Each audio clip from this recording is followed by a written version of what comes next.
welcome back to the Elated Elephant. My name is Reunette Johnson, and today I just decided to take a walk down my driveway.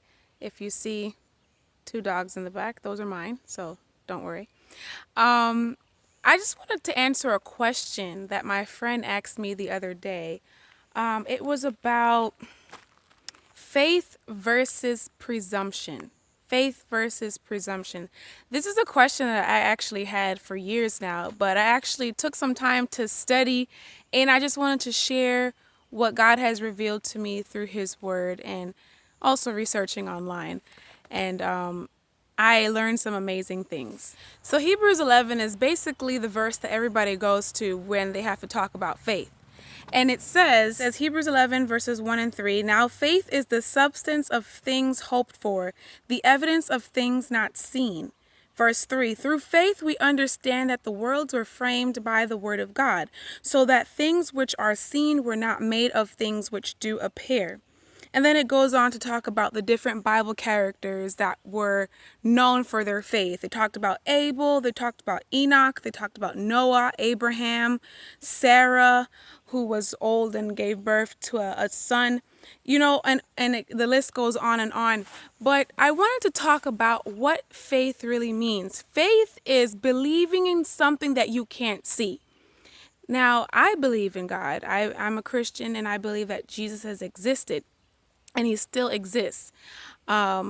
I believe that he died for me, and I believe that he rose from the dead, and he's in heaven waiting to return to take those that are his friends home. Sorry if you hear any grunting in the background, it's that dog and the other one, Jasper and Diamond. Okay, so basically, having faith is believing in something that you can't see. Faith is a complete trust in someone or something. When Noah built the ark, it took 120 years. So the same way I have faith to believe that Jesus will come again, and he will come and take me back home if I prepare myself to be ready. And I pray that you are getting yourself ready. It says in Hebrews 11 verse 6, but without faith it is impossible to please him. Who's him? God. For he that cometh to God must believe that he is, and that he is a rewarder of them that diligently seek him.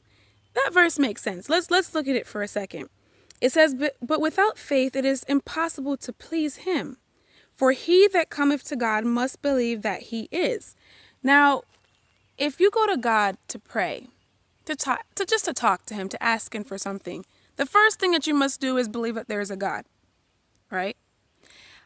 It makes sense. You're not going to go to someone that you don't believe exists. So you need to have faith to believe that when you're praying, he is hearing you and he is going to speak to you back. That's where faith comes in, because we can't physically see God with our own eyes because we're sinful and he's holy. And if we were to see him in our sinful state, we would die.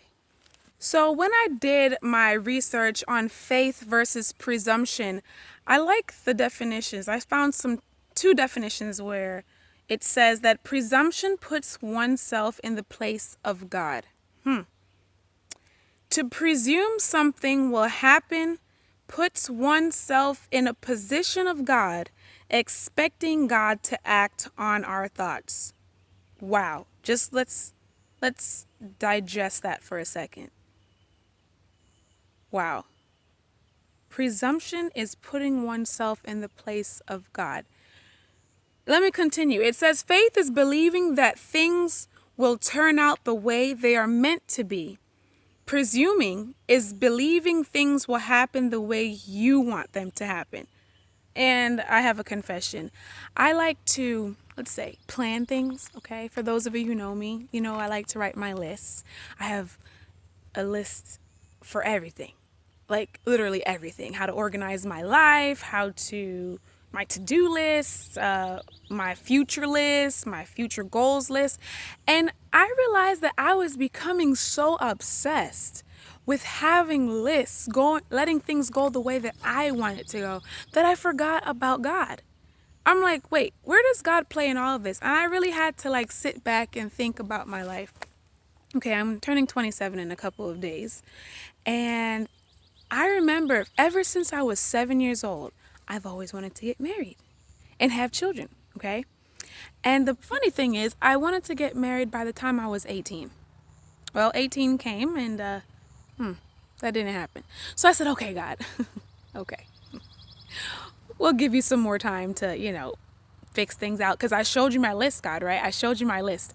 So why hasn't this thing happened? I mean, you said in your words you want us to have the desires of our heart. But you see, I was only taking half of that verse because I try to rephrase that verse into making it seem like, okay, Reunette will get the desire of her heart. And like that was the end of it. But no. God will give me the desire of my heart if it's according to his will. You see? So I took God out of the equation. So 18 years old, I didn't get married. 21, I didn't get married. So I'm like, okay, God, I'm going to give you a deadline. And you see, that's where presumption comes in, because I had all these lists of things that I wanted to accomplish by a certain age. I gave God a deadline. Me, the creation, giving God, the creator, the almighty one, a deadline, right?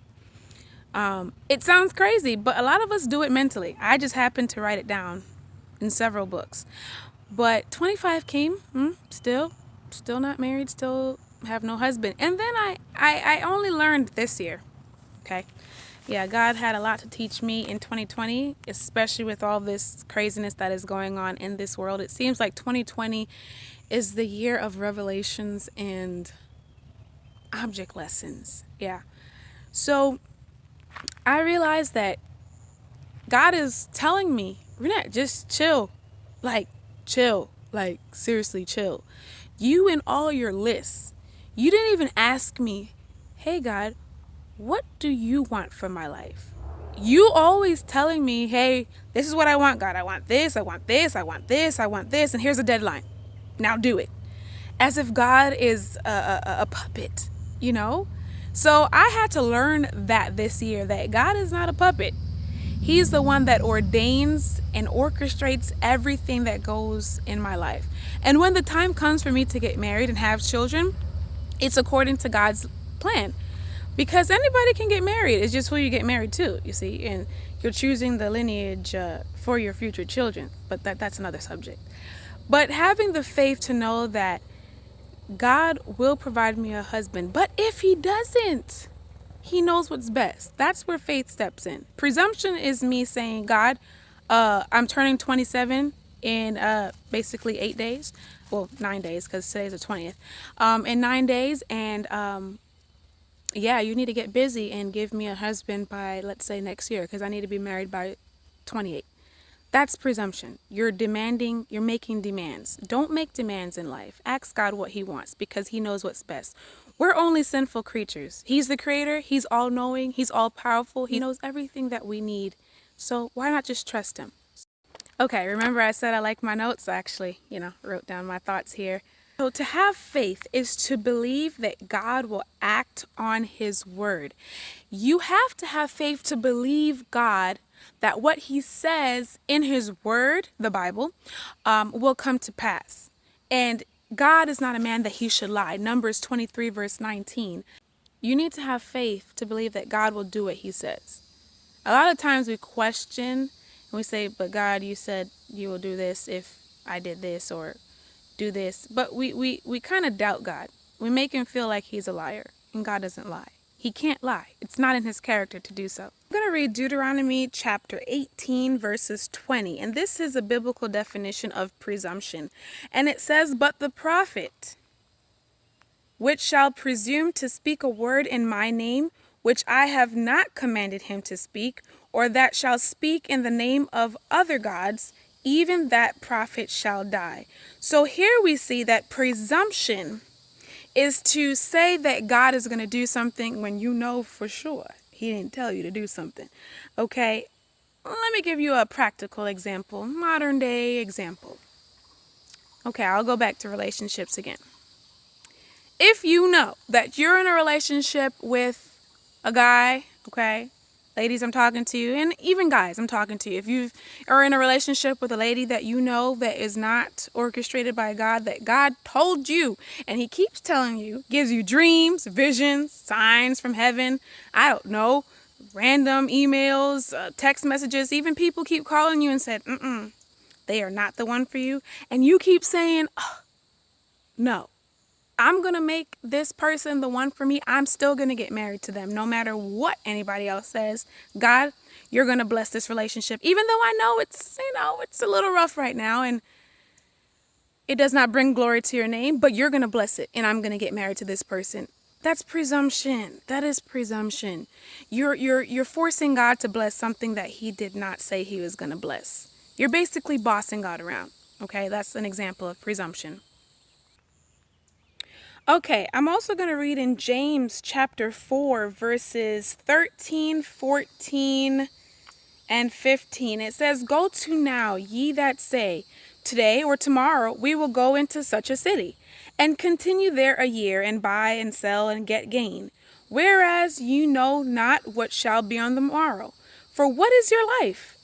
It is even a vapor that appeareth for a little time and then vanisheth away." In verse 15, "For that ye ought to say, if the Lord will, we shall live and do this or that."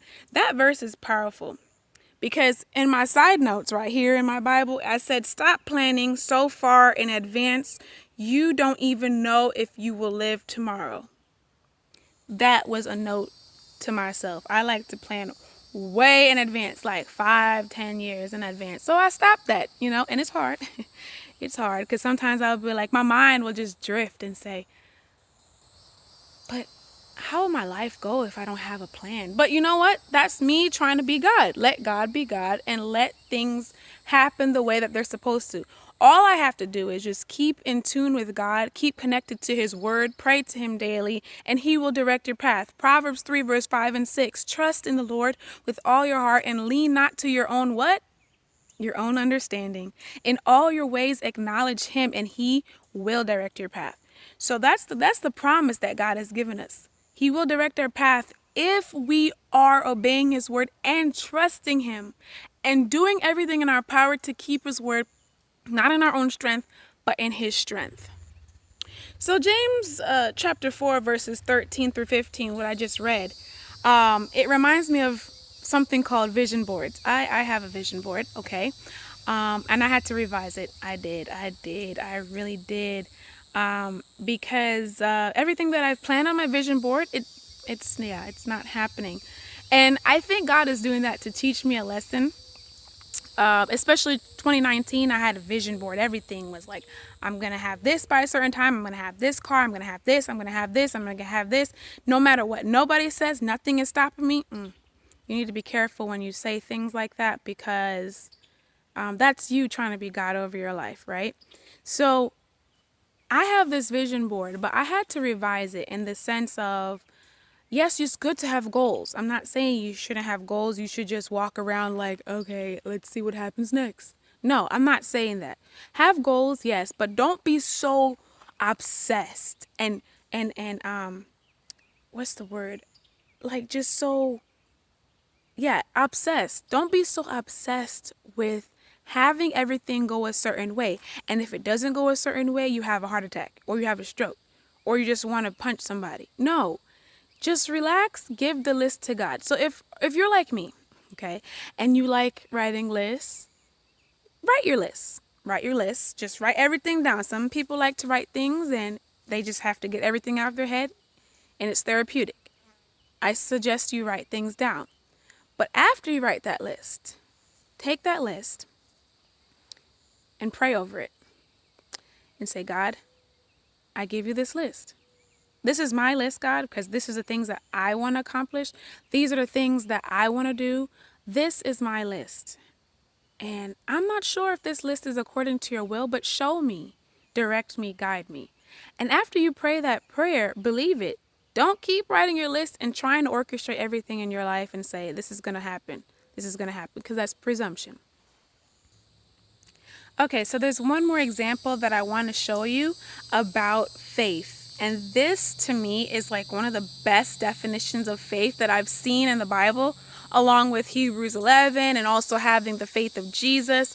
But Daniel chapter 3, verses 15, 16, and 17. And this is basically the storyline of the three Hebrew men who were thrown into the fiery furnace by King Nebuchadnezzar. And it says in verse 15, "Now if ye be ready," okay, if you hear that bug, yeah. Okay, "Now if ye be ready, that at what time ye hear the sound of the cornet, the flute, the harp, the sackbut, the psaltery, and the dulcimer, and all kinds of music, ye fall down and worship the image which I have made. Well, but if ye worship not, ye shall be cast the same hour into the midst of a burning fiery furnace. And who is that God that shall deliver you out of my hands?" Shadrach, Meshach, and Abednego answered and said to the king, "O Nebuchadnezzar, we are not careful to answer thee in this matter." Basically, they're not apologetic. "If it be so, our God, whom we serve, is able to deliver us from the burning fiery furnace, and he will deliver us out of thy hand, O king." Okay, don't just stop there. We have to also go to verse 18. "But if not," this is where the prayer of faith comes in, okay? You see, if they had just stopped at, "and he will deliver us out of thine hand, O king," and they just ended they just said, okay, that he's going to deliver us. I don't care what you do. He's going to deliver us, King Nebuchadnezzar. That's presumption, because you're not really sure if that's what really God was planning on doing. But they continued. Read verse 18. It says, "But if not, be it known unto thee, O king, that we will not serve thy gods, nor worship the golden image which thou hast set up." Okay, so there, when they added the words, "but if not," that prayer became a prayer of faith. Because they said, even if God decides not to save us, we still won't bow down to your golden image. And that should be our prayer. If life throws darts and arrows and bullets at us, we should say that prayer just like Shadrach, Meshach, and Abednego. We should say, we will not bow. If God chooses to save us, praise God. But if not, praise God. So that should be our prayer. And I want to end with something, a quote that I got from this wordofrighteousness.org, and it is very powerful. Listen to this. Okay, and it says, "Here is the difference between faith and presumption." This is like the summary of everything I just said. "In genuine faith, it is God who initiates the desire for change, and we respond with obedience to what God has initiated. In presumption, it is we who initiate the desire for change, and we try to force our desire on God by one means or another." So basically all I just said was, faith, you let God lead. Presumption, you lead. In faith, you let God be God. In presumption, you dethrone God and be your own God. Okay? On a website called AdventistOnline.com, someone said, "Faith is like jumping into traffic to save a child and saying, 'God, please save me.' But presumption is jumping into traffic to save a child and saying, 'Oh, God will save me. He has to.'" So my friend, let God be God. Don't be God. Don't try to dethrone him and tell him, "Okay, God, you gotta go. It's been nice that you created me. It's been nice that you give me breath every single day. It's been nice that you've been keeping me safe, but I have this list. I got this list. And you're not doing what I want you to do. So just please, go." Okay. Just let God be God, okay? Let him be God. He knows what's best for you. He knows what is best for you. You may not see it right now, but if you were to see in the future and then look back at this moment right now as we're talking, and you could see all the providential ways that God has saved you and he has spared you from heartache, if you just trusted him and was just obedient to him, then you would say, wow, okay, God, he knows what he's doing. So be encouraged.